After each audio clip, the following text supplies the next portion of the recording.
Now, tonight on Interface, we discuss ways in which to effectively address this issue, as well as how communities can get involved in stopping the rot. Now, with us in the studio is Sindi Zilwa, who is the CEO of Nkonki Inc., and Agulhas, who is the CEO of the Independent Regulatory Board of Auditors. Remember that you can join in this discussion by commenting on our Facebook page. It's Interface on SABC 3. Unfortunately, we won't be able to take your SMSs this week, but we do welcome those Facebook messages. Welcome to both of you, and thank you so much for coming through. Thank you, Tammy. The number in the press that we have been seeing constantly, Cindy, is 28 billion rand has been squandered. It's wasteful expenditure. Take us through that number. What have these municipalities and provincial governments done? First of all, I'm pleased you're raising that point, because we've noted those media reports and unfortunately they are not correct. If one unpacks the 28 billion, it's made up of unauthorized expenditure, then there's irregular expenditure, then there's fruitful and wasteful expenditure.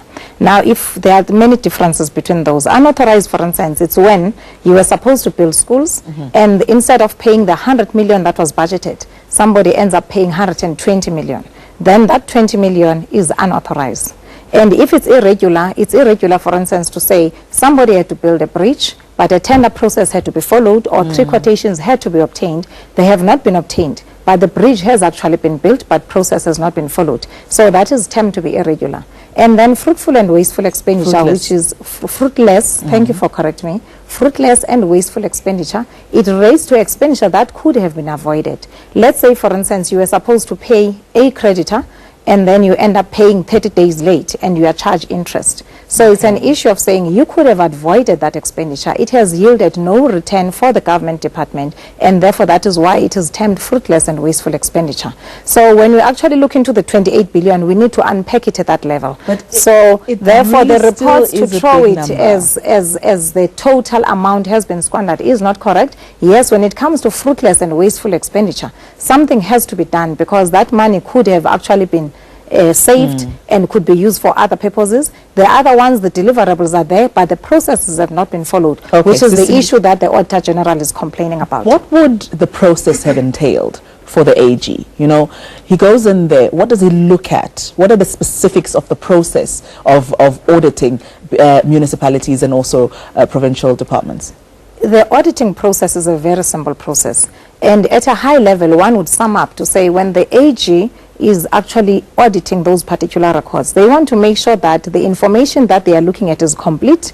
They want to make sure that the assets that are recorded, they are actually valid and they are properly valued. They want to make sure that the amounts are accurate, they are properly disclosed, and they want to make sure that compliance with the related laws, particularly the PFMA, has been complied with. So it's a high level when you actually deal with that. So if a department, for instance, says, I have actually spent 1 billion in building schools, if I'm making an example with schools, what the Auditor General would love to see, it's proof that these schools do exist and they are there and they are valued at 100 million or 100 billion, but they are not valued at a less amount, or they haven't disappeared into the records. So an audit process is merely just to make sure that whatever is reported upon does exist and it's valid. All right.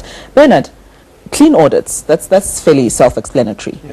But when it gets to qualified versus unqualified audits, can you just clarify what those terms mean for us? So if it's not a clean audit opinion, we call it a modified.